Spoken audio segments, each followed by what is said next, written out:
Seigneur, tu as une parole pour chaque personne dans ce lieu ce matin. Oh Adonai, nous invoquons ta grâce, Seigneur, dans ce lieu ce matin. Ta plénitude. Merci pour ton Saint-Esprit qui est en mouvement dans ce lieu. Gloire et honneur et à toi. Au nom de Jésus-Christ, que tous ensemble nous avons prié et que l'Assemblée dise Amen.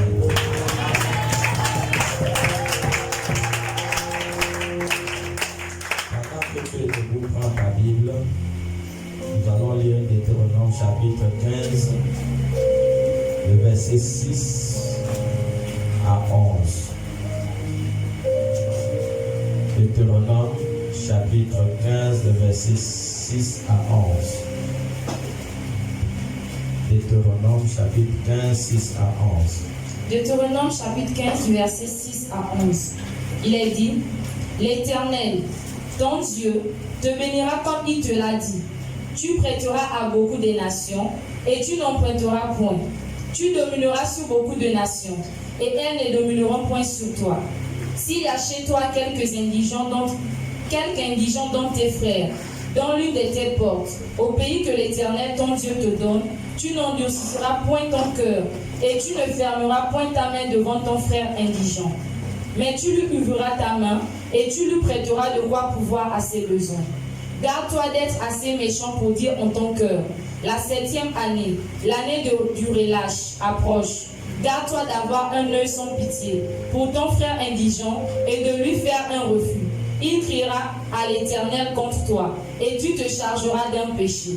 Donne-lui, et que ton cœur ne lui donne point à regret. Car, à cause de cela, l'Éternel ton Dieu te bénira dans tous tes travaux et dans toutes les entreprises. Il y aura toujours des indulgents dans le pays. C'est pourquoi je te donne ce commandement. Tu ouvriras ta main à ton frère, au pauvre et à l'indigent dans ton pays. Asseyez-vous, asseyez-vous. Notre thème de ce matin, c'est la dette. Notre thème de ce matin, c'est la dette. C'est la dette.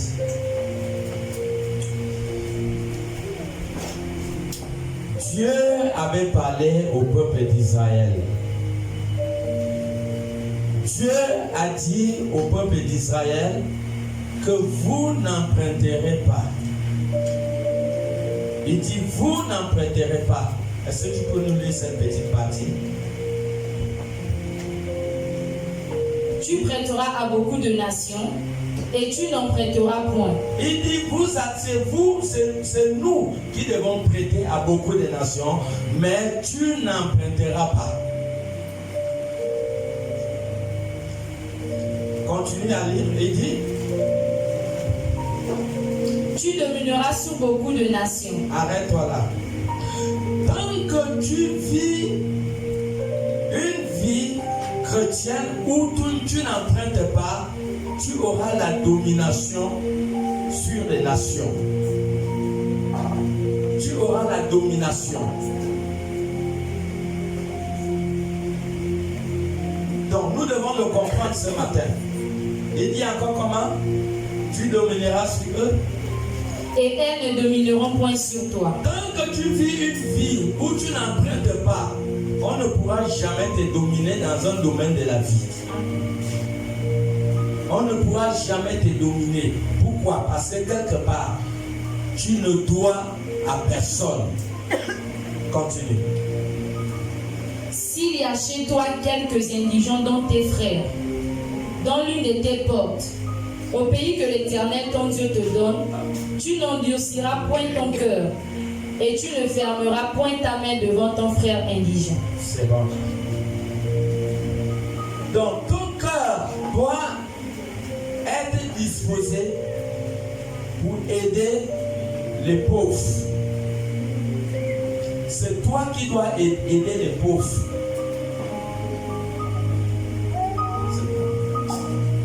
Mais tu n'emprunteras pas.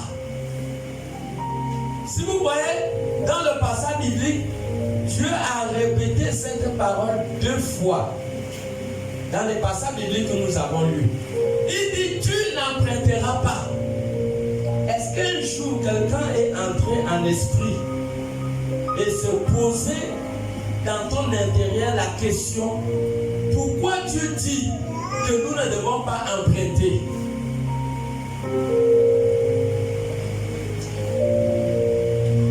Au fait, lorsque tu vis une vie où tu empruntes, tu n'es plus libre. Tu n'es plus libre. Tu deviens esclave. Et c'est ça le piège derrière l'emprunt. Derrière le fait d'emprunter. C'est ça le piège. Église du Seigneur. Quand Dieu parle, ne lisez pas la parole et vous passez vite. Nous devons analyser toute parole que Dieu dit et se poser la question, pourquoi? À cause de quoi? Quelles sont les conséquences qui sont liées à cette parole que Dieu nous donne? Oui, il y a des conséquences. Tant que tu as emprunté l'argent, automatiquement tu deviens esclave jusqu'au jour que tu rembourses ton argent. Tu rembourses à la personne l'argent que tu as emprunté. Jusqu'au jour que tu rembourses l'argent, c'est là où tu deviens libre. Est-ce que nous voyons? Tu peux mener une vie chrétienne. Tu essayes de te battre. Tu te bats. Tu ne comprends rien. Pourquoi est-ce que ce que tu fais, ça ne marche pas? Mais c'est parce que quelque part, dans le plan spirituel, tu n'es plus normal. Dans le plan spirituel, tu es devenu esclave. Et tu es esclave depuis l'année là, que dans ton âme et conscience, tu sais que tu avais emprunté l'argent de quelqu'un et tu n'as pas rendu cet argent. Lorsque tu ne rends pas l'argent, tu deviens esclave. Un esclave est privé de sa liberté. Un esclave est privé de sa propre vie. Un esclave est au service de son maître. Est-ce que nous voyons le danger? Nous voyons ce que nous faisons. Tu as emprunté l'argent dans ta tête. Tu sais que tu as emprunté l'argent quelque part. Et comme tu sais que peut-être la personne a oublié. Tu sais que la personne a oublié. Et en toi tu te dis merci. Et tu ne fournis aucun effort pour rendre cet argent. Mais bien aimé, c'est un piège. C'est un piège. Parce que Dieu a dit dans sa parole que vous n'emprunterez pas.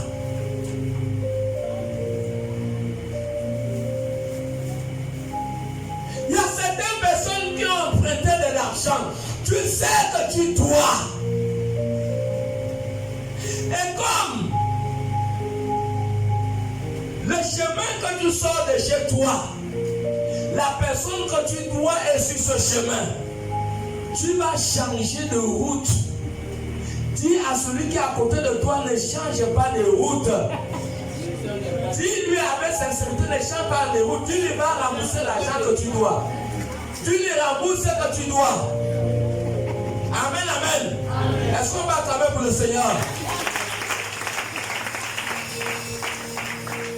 C'est une grâce d'entendre ce que vous écoutez.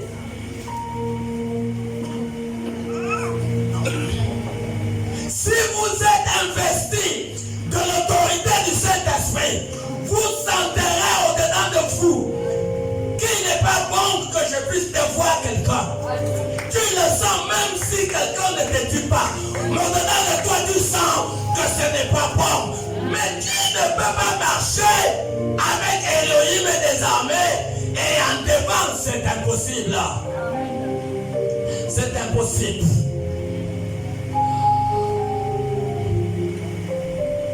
Voilà pourquoi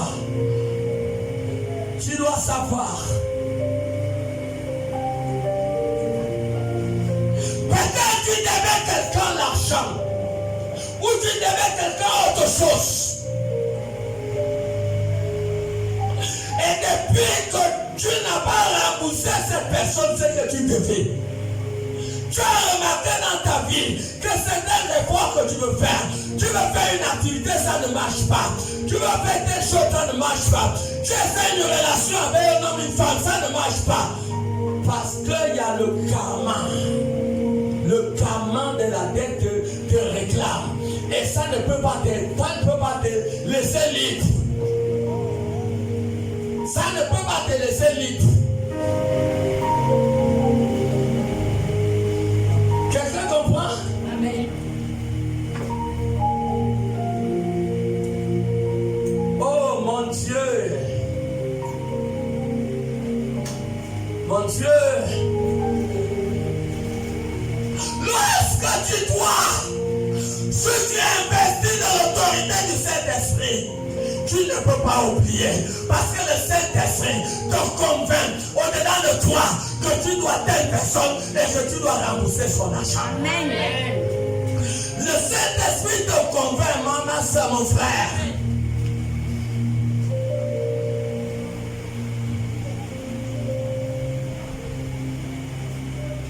Lorsque tu dois et que tu n'as pas l'intention de rembourser ce que tu dois, tu vis en violation de la constitution divine.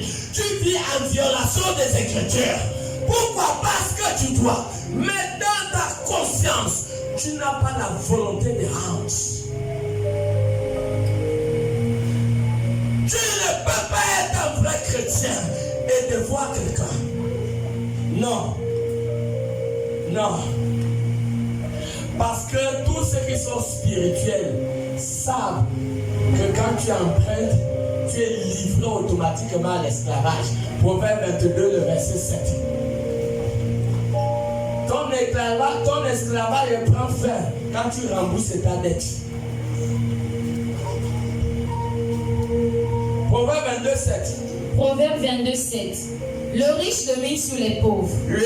Et celui qui emprunte est esclave de celui qui prête. Est-ce que quelqu'un comprend? Reprends encore. Le riche domine sur les pauvres. Il domine sur les pauvres. Et celui qui emprunte est esclave de celui qui prête. Celui qui emprunte est l'esclave. Dis-moi, toi-même tu t'es réduit au niveau de l'esclavage. Dis-moi un peu, tu vas aller où? Dans la sphère spirituelle, les choses ne peuvent pas évoluer. Pourquoi? Parce qu'il y a un problème spirituel. Dans le plan physique, tu ne t'en rends pas compte. Beaucoup ne s'en rendent pas compte des conséquences. Beaucoup ne s'en rendent pas compte des conséquences. Quand Dieu a dit n'empruntez pas, parce que la parole dit que tu ne dois devoir à personne rien. Je crois Romains 13, verset 8. Tu ne dois pas devoir, mon ami. Romains 13 ne t'a pas expliqué que quand tu dois, tu deviens esclave. Mais il te dit simplement, ne devez rien à personne. Oui. Romains 13, verset 8. Ne devez rien à personne. Ne devez rien à personne. Si ce n'est de vous aimer les uns les Si ce autres. n'est de vous aimer les uns et les autres. Car celui qui aime les autres a accompli la loi. Celui qui aime les autres a accompli la loi.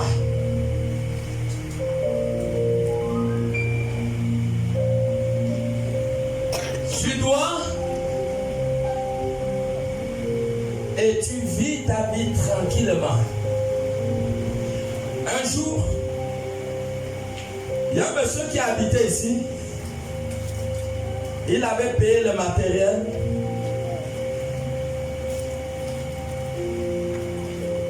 Et ce matériel, je devais lui rembourser l'argent. Après, ce monsieur est quitté d'ici. Il est parti habiter dans un autre quartier à Libreville. Je l'ai perdu de vue. Mon esprit n'était pas tranquille. Mon esprit n'était pas tranquille.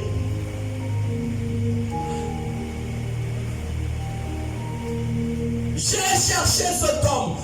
J'ai dit, mon Dieu, comment je peux faire pour voir cet homme, pour rembourser son argent? Il y a des mois et des mois et des mois qui sont passés. Peut-être plus de 8 mois ou 1 an. Et un jour, je le vois. J'ai dit, Dieu merci. Une fois je l'ai vu. J'ai dit, mon ami, je t'ai cherché. Tu sais que je te devais encore. Il dit oui. J'ai dit, donne-moi ton numéro de téléphone. Mes amis, lorsque il m'a donné son numéro de téléphone et que j'ai eu l'argent, j'ai pris son argent, je suis allé lui donner. Et je lui ai posé la question, je ne te dois plus, non? Il a dit oui. Même c'est comme une délivrance. C'est comme une délivrance. Est-ce qu'on parle quand même pour le Seigneur?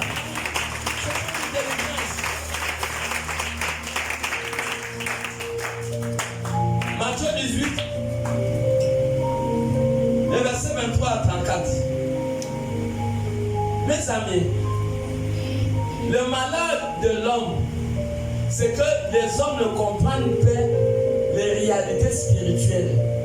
Ce qui peut empêcher quelqu'un de ne pas évoluer, ce n'est pas des réalités physiques, c'est toujours le spirituel. Si tu as un problème spirituel, dans le plan physique, il n'y a pas de perfection, il n'y a pas de réussite. Parce que le spirituel a un problème. Quelqu'un comprend? Matthieu 18, 23, 34. Matthieu 18, versets 33 à 34. Matthieu 18, 23 à 34. Matthieu 18, 23 à 34. C'est pourquoi le royaume des cieux est semblable à un roi qui voulut faire rendre compte à ses serviteurs. Quand il se mit à compter, on lui en amena un qui devait 10 000 talents. 10 000 talents là, c'est 60 millions de pièces. Lui devait 60 millions de pièces à son maître. Continue. Comme il n'avait pas de quoi payer, Il n'avait pas de quoi payer. son maître ordonna qu'il fût vendu. Vous comprenez? Comme il n'avait pas l'argent pour payer, le maître a ordonné qu'il soit vendu. Quelqu'un comprend? Il y a des personnes qui ont été déjà vendues spirituellement. Vendues. Sans savoir que c'est eux-mêmes qui sont la cause de leurs propres problèmes. Parce que dans les années passées, ils devaient. Ils n'ont fait aucun effort pour rendre. Ça fait que tu sois vendu. Continue. Lui, sa femme, ses enfants et tout ce qu'il avait. Écoutez, lorsque vous devez la dette, cela ne vous réduit pas seulement à l'esclavage, ça réduit les gens de votre maison à l'esclavage. On dit qui? Lui, sa femme, ses enfants. Ses enfants. Vous voyez, quand vous devez la dette, cela réduit ta femme à l'esclavage, ça réduit les enfants à l'esclavage. Bon, attends, qu'est-ce que les enfants avaient à y voir? Parce que quand je suis arrivé là, je me suis posé la question, ce n'est pas les enfants qui devaient, ce n'est pas la femme qui devait. Mais pourquoi ils vont être vendus, maman? Parce qu'il y a une puissance, terrible sur l'empreinte. Sur l'empreinte que les personnes ne veulent pas rembourser. Il y a une puissance qui affecte négativement ces personnes. Vous voyez? Le père devait l'argent, mais ce sont des enfants. Ce sont des enfants qui vont être vendus. C'est sa femme qui va être vendue. Et vous voyez, quand vous devez, vous n'avez n'avez pas de pouvoir. Vous êtes dominé par une force que vous ne comprenez pas. Regarde, celui qui devait 60 millions de pièces, il n'avait pas le pouvoir sur son maître. L'ordre est venu par le maître qu'il soit vendu. Est-ce que nous comprenons? Continue. Et que la dette fut acquittée. Oui. Le serviteur se jetant à terre, Il s'est jeté à terre. se prosterna devant lui Il se prosterne devant lui. et dit, Et dit, Seigneur, Seigneur, aie patience envers moi, Mhm. et je te le payerai tout. oui. Ému de compassion, Ému de compassion. le maître de ce serviteur le laissa aller et lui rendit la dette. Et lui remit la dette. Après qu'il fut sorti, ce serviteur rencontra l'un de ses compagnons qui lui devait 100 deniers. Arrête-toi d'abord là. Aïe. Alléluia. Amen. Lui devait 60 millions de pièces à son maître. Il a trouvé une autre personne qui lui doit 100 pièces. Essayez d'écouter. Et qu'est-ce qu'elle a été sa réaction? Il le saisit et l'étranglait. Il est... Oh! Mais son maître ne l'a pas étranglé. Alléluia! Amen. Vous voyez, quand vous devez, les forces que vous ne comprenez pas pour vous étrangler, vous pouvez être attaqué la nuit par des forces de ténèbres. Pourquoi? Parce qu'il y a une porte qui est ouverte. Il y a une porte qui est ouverte, qui octroie, qui donne le droit à toutes les forces de pouvoir s'attaquer. Ce monsieur lui devait 100 deniers. Il s'est retrouvé qu'on a train de l'amarrer le cou. Alléluia! Amen. Dis à celui qui est à côté de toi, est-ce que tu es sûr que tu ne dois pas? Dis-lui, tu es sûr? Alléluia! Amen. Dis-lui, ton oreille là, c'est suspect. Amen, amen. Continue. Il le saisit et l'étranglait en disant, paie ce que tu me dois. Méchant. Amen. Amen. Continue. Son compagnon se jeta à terre, le suppliait, disant, aie patience envers moi, et je te payerai. C'est la même chose qu'il a dit au maître. Il y a des gens qui sont mauvais, mes frères. Continue. Mais l'autre ne voulut pas. Il n'a pas voulu. Et il alla le jeter en prison. Regardez, ce ne sont que des prisonniers qui ont l'habitude de jeter les autres en prison.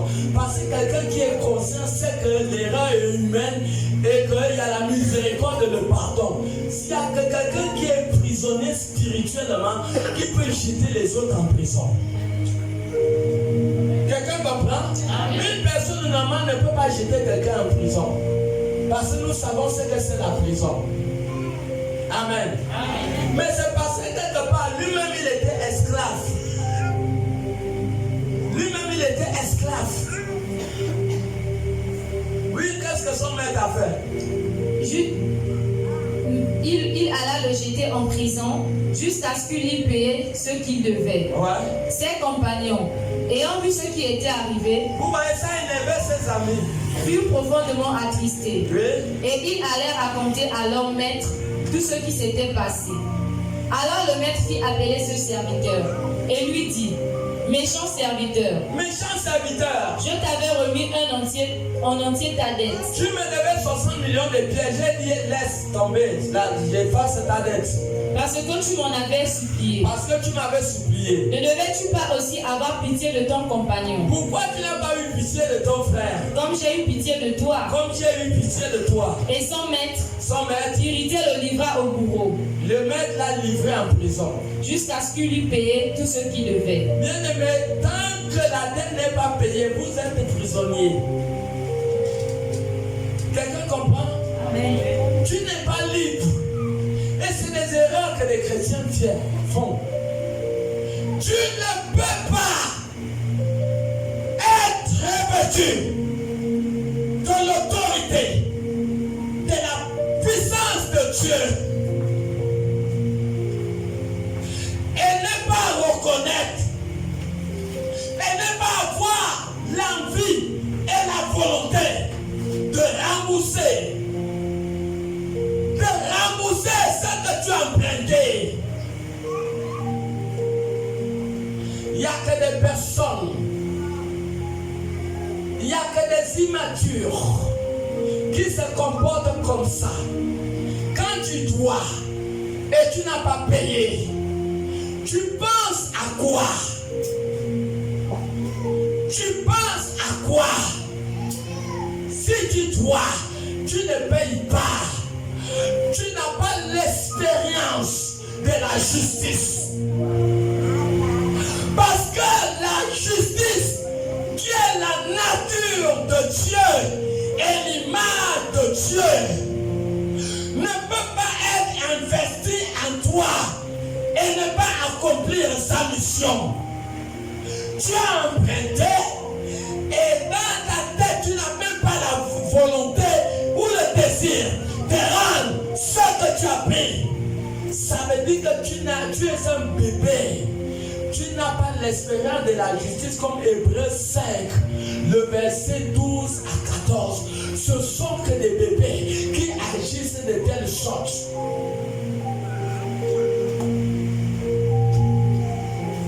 Hébreux 5, 12 à 14. Hébreux 5, verset 12 à 14. Vous, en effet, qui depuis longtemps devez être des maîtres. Tu devais être maître. Vous avez encore besoin qu'on vous enseigne. Tu as encore besoin qu'on t'enseigne. Les premiers rudiments des Les premiers rudiments des oracles de Dieu. Vous en êtes venus à avoir besoin de lait. En ce moment, tu es considéré comme un bébé qui a besoin du lait. Et non d'une nourriture solide. Et non d'une nourriture solide. Or, quiconque en est au lait n'a pas l'expérience de la parole de Dieu. N'a pas le paix de Dieu, la vie de la justice. Si tu es juste, tu dois être juste avec toute action que tu poses. Avec toi-même, avec ton prochain et avec Dieu. Tu dois être juste. Il n'y a que des bébés qui n'ont pas la connaissance de la justice. Et c'est pour cela qu'ils peuvent voler dans leur travail. C'est pour cela qu'ils peuvent voler leur patron. C'est pour cela qu'ils peuvent poser des actes négatifs. C'est pour cela que leur conscience a été mangée par le diable. Leur conscience ne fonctionne plus. Pourquoi? Parce qu'ils sont enfants. Continue. Car il est un enfant. C'est un enfant. Mais la nourriture solide est pour les hommes faits. La nourriture solide est pour les hommes faits. Pour ceux dont le jugement est exercé par l'usage. Pour ceux dont le jugement est exercé par l'usage. À discerner ce qui est bien de ce qui est mal. Un vrai chrétien doit discerner ce qui est bien et ce qui est mal.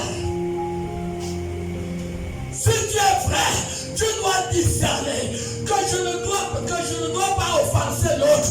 Tu dois discerner que la parole de la justice habite en moi. Et je ne dois poser aucun acte d'injuste. Tu dois le savoir. Mais ce garçon, le maître l'a pardonné sur les 60 millions de pièces qu'il devait. Mais lui, il n'a pas pardonné à celui qui lui devait 100 pièces.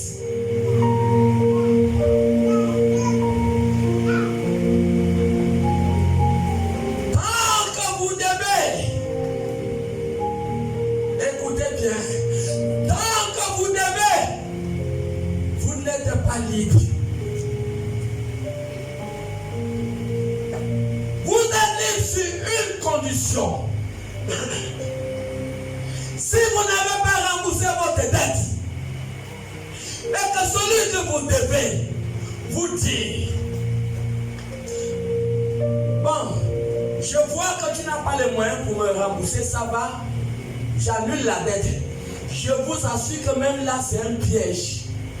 Quand la dette est annulée, si tu meurs, tu vas aller au paradis. Mais tant que tu dois, mon ami, si la mort t'arrive, aucun endetteur ne va aller au ciel. Parce que le juge est la parole, selon Jean 12, 48. C'est la parole qui va juger le monde. La parole va juger le monde. Pas d'injustice dans le ciel, dans le royaume par des personnes qui doivent dans le royaume de Dieu. Jacques 1, 3, il accomplit toutes choses par sa parole puissante. Par sa parole puissante. On était où? Jean 12 au verset 48. Jean 12, 48. Celui qui me rejette Si tu rejettes Dieu et qui ne reçoit pas mes paroles à son juge, tu ne reçois pas la parole de Dieu. Tu es déjà jugé. la parole que j'ai annoncée, La parole que Jésus a annoncée, c'est celle qui le jugera au dernier jour. c'est cette parole qui va juger le monde. Qu'est-ce que la parole nous dit dans le livre de Romains 8 et 13? Reprends la lecture. La parole dit quoi? Romains 8, 13. Si vous vivez selon la chair, Non. Romains 13 et 8, mon ami, ma soeur. Oui. Romains 13, 8. Oui. Ne devez rien à Ça ne personne. devait rien à personne, arrête-toi là. C'est ça que la Bible dit. Tout en état, quand il meurt, quand il arrive dans la porte de la nouvelle Jérusalem céleste, il trouvera Romains 13, le verset 8. Mon ami, tu es mort, tu devais, et tu n'as pas de place ici au ciel. C'est ça le piège. Le piège. Si quelqu'un vous dit, je te remets ta dette, tu ne me dois plus. Je l'ai dit que si tu meurs, tu seras sauvé. Parce que ton maître a dit qu'il laisse. Mais vous devez savoir que même si le maître laisse, le fait que vous devez, vous serez esclave toute votre vie. Même si le maître a dit, ne me dois plus. Quelqu'un comprend? Amen. Attends, quelqu'un que tu devais 100 000. Un bon matin, il dit, bon, maman, ça laisse 100 000. Attends, tu peux faire la bouche à cette personne?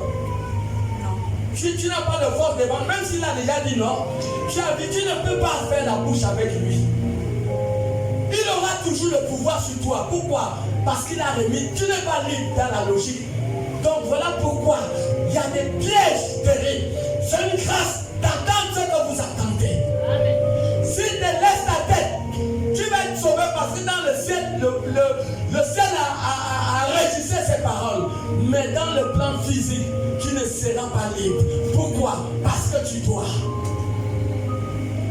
Donc si quelqu'un te dit, non, ce que tu me dois, ne me paie plus, c'est un piège. Vous devez lui dire, je vais te rendre ton argent. Même quand tu dois et que tu n'as pas rendu dans ton âme et conscience, tu n'es pas tranquille. Même s'il a dit ne me paie pas, tu n'es pas tranquille. C'est comme quelque chose en toi spirituellement qui ne va pas. C'est parce que la dette que tu dois n'a pas été remboursée. Quelqu'un comprend? 2 Rois 4. 1 à 7.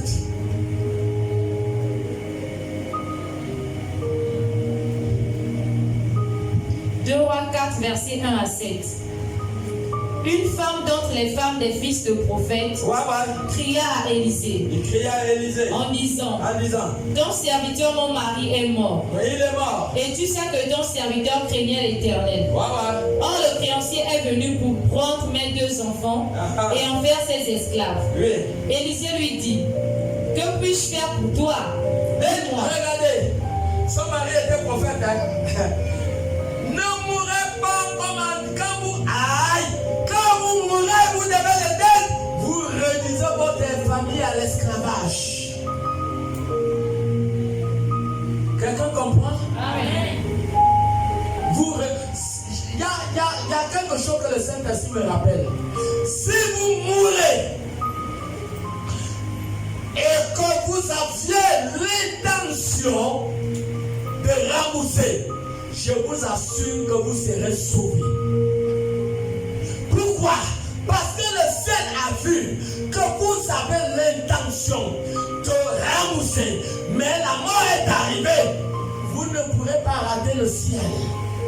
Mais si la mort arrive et que vous ne pouvez pas tromper le Saint-Esprit, Dieu connaît nos pensées, il connaît nos décisions dans nos cœurs. Tu n'avais pas l'intention de rendre. Lorsque la mort arrive, tu ne peux pas entrer au ciel. Parce que le ciel va te dire, tu ne peux pas nous tromper, tu n'avais pas l'intention de rendre, mais tu ne peux pas entrer ici. C'est ça le danger. Il est mort. Le prophète est mort. Vous allez voir dans certaines affaires ici, quelqu'un est mort et bébé. Vous n'avez jamais vu qu'ils vont attaquer les parents. Amen. Oui, il y a les méchants, ils ne laissent pas. Il dit même s'il est mort là, vous me donnez ce qu'il devait. Pourquoi ils vont aller attaquer la famille? Parce que la famille n'est pas libre. Vous voyez comment la dette est comme une puissance, vraiment des choses que je ne peux même pas dire. Est-ce que quelqu'un comprend? Amen. La dette n'est pas bien. Ce n'est pas bien. Il y a trop de dangers dans la dette. Il y a l'esclavage. Tu veux t'épanouir. Tu veux réussir. Tu veux faire des affaires. Regardez tous les riches. Les riches ne doivent personne. C'est vrai ou c'est faux? Les riches ne doivent pas. Ils ne doivent pas parce qu'ils connaissent. Il y a des églises comme Chapelle de Benga au Nigeria. David Oyedepo ne cesse de dire que tout ce qu'ils ont fait, ils ne sont pas allés emprunter l'argent quelque part. Ils ne font que le dire tout le temps. Pendant 10 ans, il y a des gens qui ont plus de 10 ans ici, qui un jour, vous êtes venus me voir, que je suis venu vous voir, et vous dire, ma soeur, prête-moi 10 000. Je vous assure que si moi, je suis venu emprunter l'argent un jour, depuis 10 ans, lève le doigt. Il n'y a personne, parce que moi, je n'emprunte pas. Je connais que l'Éternel Dieu des armées a dit dans Deutéronome 15, le verset 6, il dit, vous n'emprunterez pas. Amen. Je n'entends pas les acclamations.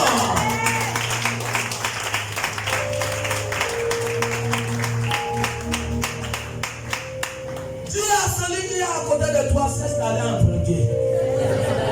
Parce que derrière l'empreinte, il y a un piège. Un piège caché, maman. Vous voyez, il y a beaucoup de vous ici qui ne savaient pas les dangers de l'empreinte. C'est une grâce d'entendre ce que vous écoutez. On a un prophète qui est mort. Lui, il est déjà enterré.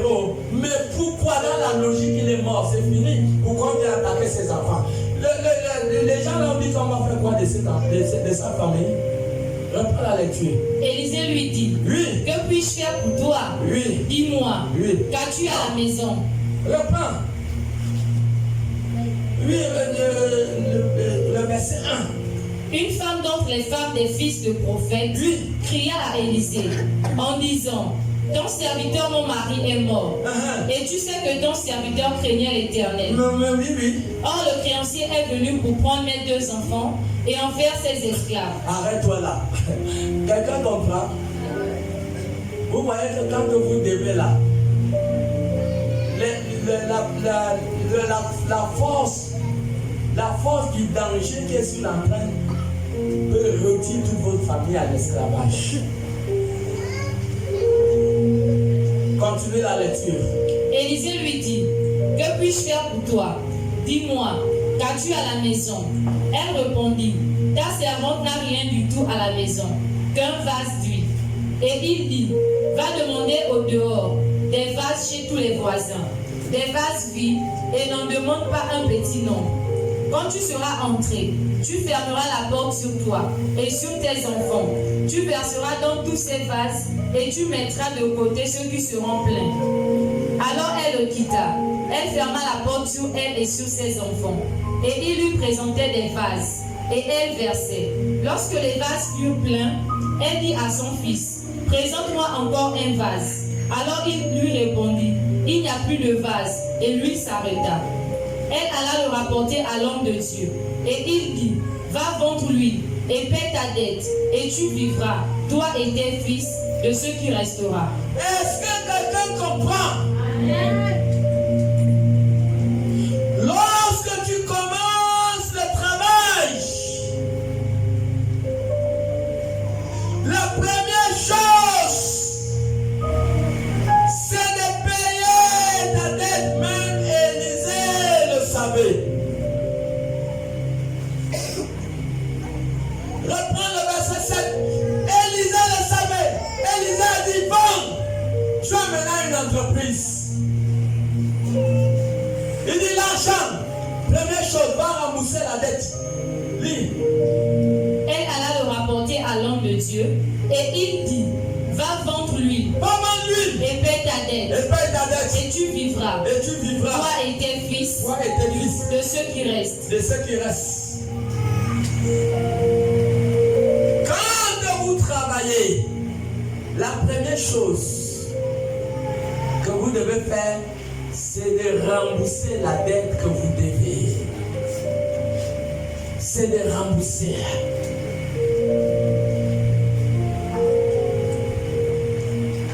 Faut pas devoir. Et dans ton intention, tu n'as pas la volonté de pouvoir rendre ta dette. C'est pas bon. Ça cause des problèmes.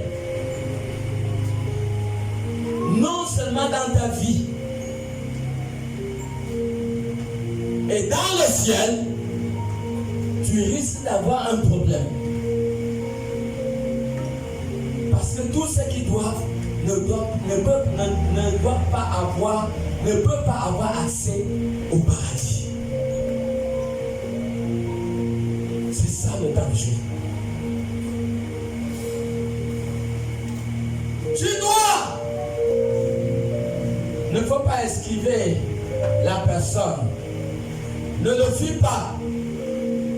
Cherche-le. Cherche-le. Cherche-le.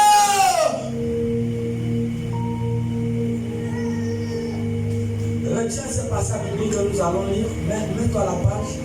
Nombre 5, je crois à 7. Assois-toi d'abord. Tu dois quelqu'un, cherche-le.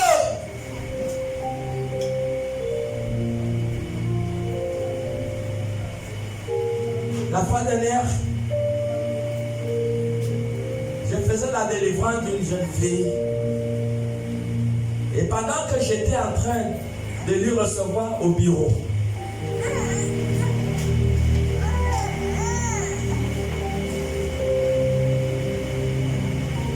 le Saint-Esprit parle dans ma pensée et me dit, cette fille-là, elle doit. J'ai eu cette pensée pendant qu'elle était avec moi. Et j'ai posé la question à la jeune fille. Toi là, tu dois quelqu'un? Elle dit oui. J'ai dit, qu'est-ce qui s'est passé?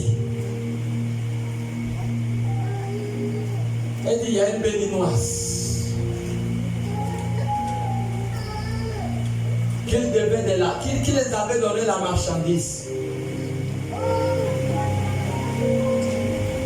Ils ont vendu la marchandise, mais ils n'ont pas remboursé l'argent de cette béninoise. Mais attendez un peu. Est-ce que tu es là? Si tu es là, dis Amen. Amen. Quelqu'un t'a donné son argent avec tout l'amour. Quand il te prêtait son argent là, il n'y avait pas de problème. Pourquoi il y a le problème aujourd'hui? Pourquoi il y a le problème?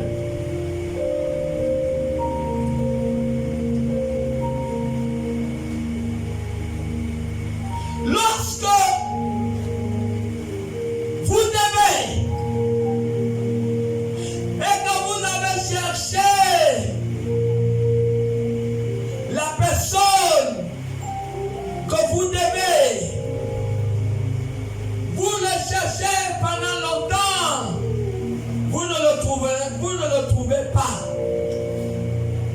pensez pas que vous êtes liés, vous êtes toujours esclaves. Quelqu'un comprend? Amen. Et qu'est-ce que la parole nous dit? La parole de Dieu nous dit que lorsque tu dois quelqu'un et que la personne tu ne la vois plus, la parole de Dieu dit quoi? Il dit ça que tu dois aller le donner au sacrificateur. Tu peux le donner au sacrificateur. 2, ou tu le donnes à Dieu. Ce que tu dois, tu ne vois plus la personne. Va dans une église. Si tu trouves un pasteur, explique-lui qu'il est pasteur. Je devais quelqu'un, je ne le vois plus. Et je suis venu payer ma dette. Tu donnes au pasteur, il prie pour toi, tu es libre. Soit un dimanche, tu expliques à l'homme de Dieu que devais. Et j'ai pris la décision de payer ma dette. Je vais mettre cet argent dans la corbeille. Tu viens le mettre, tu remets à Dieu. Et tu es libre. Ce passage biblique là, pour l'avoir, vous pouvez aller gratter le ciel. Lis. Nombre 5:5. J'espère que c'est ça. Nombre 5:5 à 7. Parce que si c'est pas ça, là c'est grave.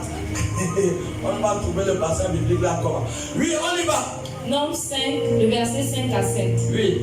L'Éternel parla à Moïse. L'Éternel parla à Moïse. Et dit, parle aux enfants d'Israël. Parle aux enfants d'Israël. Lorsqu'un homme ou une femme péchera contre son prochain, quand un homme ou une femme va pécher contre son prochain, en commettant une infidélité à l'égard de l'Éternel, il commet une faute à l'égard de l'Éternel, et qu'il se rende ainsi coupable, oui, il confessera son péché. Tu dois confesser ton péché. Et il restituera dans son entier. Il dit tu dois restituer dans son entièreté L'objet mal acquis. L'objet que tu as pris. En y ajoutant un 15e. On y ajouté un 15e. Et le remettra à celui envers qui il s'est rendu coupable. Et le remis envers celui qui s'est rendu coupable. Oui.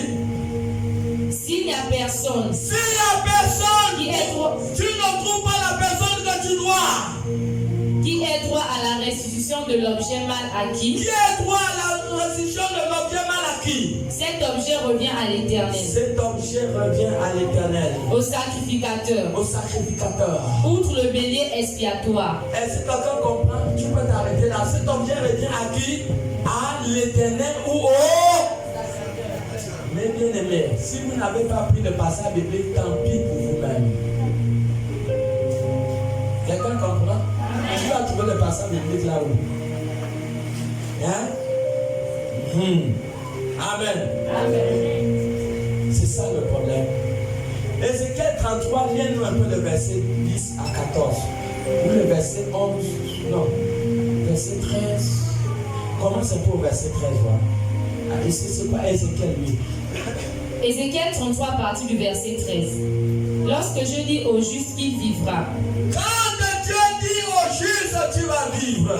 Il se confie dans sa justice. Il se confie dans sa justice. Et commet l'iniquité. Et commet l'iniquité. Toute sa justice sera oubliée. Toute sa justice sera oubliée. Et il mourra à cause de l'iniquité. Il mourra à cause de sa faute. Qu'il a commise. Qu'il a commis.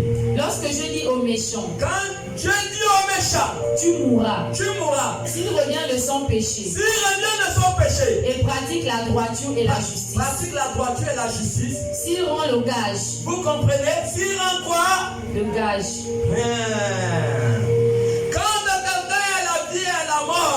Mais bien aimé, allez vous renseigner, est-ce qu'il ne doit pas?